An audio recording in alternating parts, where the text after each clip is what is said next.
That's why the punishment was there. Apostasy the pre-modern world, apostasy was the norm. If you were in a religion, you chose to leave it, pretty much it was a death sentence. So the Jews have apostasy laws.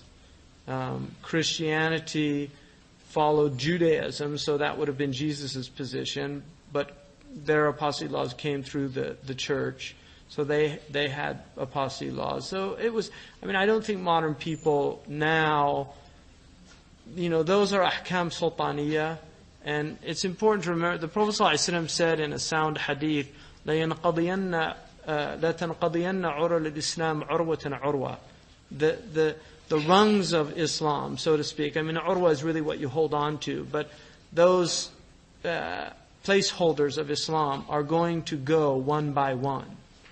And he said, كُلُّ مَا تَنْقَضِي عُرْوَةٌ يَتَشَبَّثَ النَّاسُ بَالَّتِي تَرِيهَا.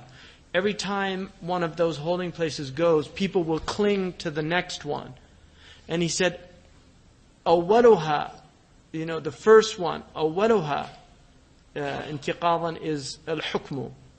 The first thing to go will be governance. And the last thing to go will be prayer. So the idea that Islamic law is coming back is a modern fantasy.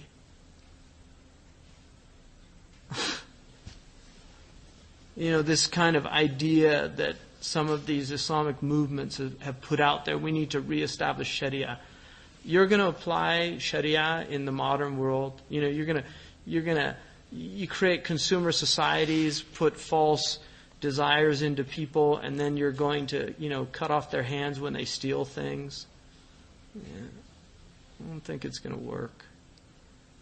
So, I'm not an advocate of re-implementation of hudud and all these things. I think it's long gone. It's been long gone. And the Prophet ﷺ said the sign of jahiliyyah is when you implement on weak people and leave the strong people. Well, if that's not the modern world, I don't know what is. So just to have these superficial implementations of had punishment and say we're establishing Sharia. That's not Sharia. Sharia is creating social justice, is creating an environment of brotherhood and love where people actually take care of each other.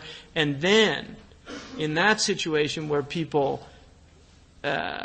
break those social trusts and bonds, there should be harsh punishments. But even in the harsh punishments, if you look at Sharia, Sayyidina Umar caught a man stealing once.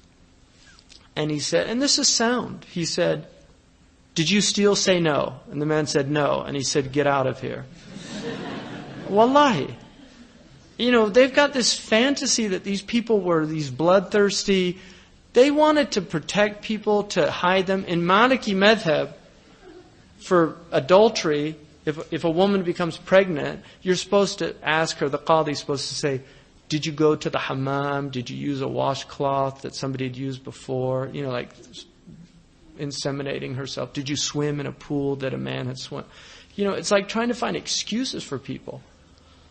It's not, and then also if your own daughter got pregnant, you're supposed to veil her. You're not supposed to kill her. You're supposed to veil her. What they used to do is they would keep them in the house, give birth, and then they would actually attribute the child to themselves. That's rahmah. This other thing is very alien. I don't know what's happened to people personally. I really don't. I don't know what happened to people. But all this harshness, and it has nothing to do with the Sharia of the Prophet ﷺ. His Sharia was mercy. And the had punishments are real, and I believe in them. It's not like I don't believe in them, so don't get me wrong.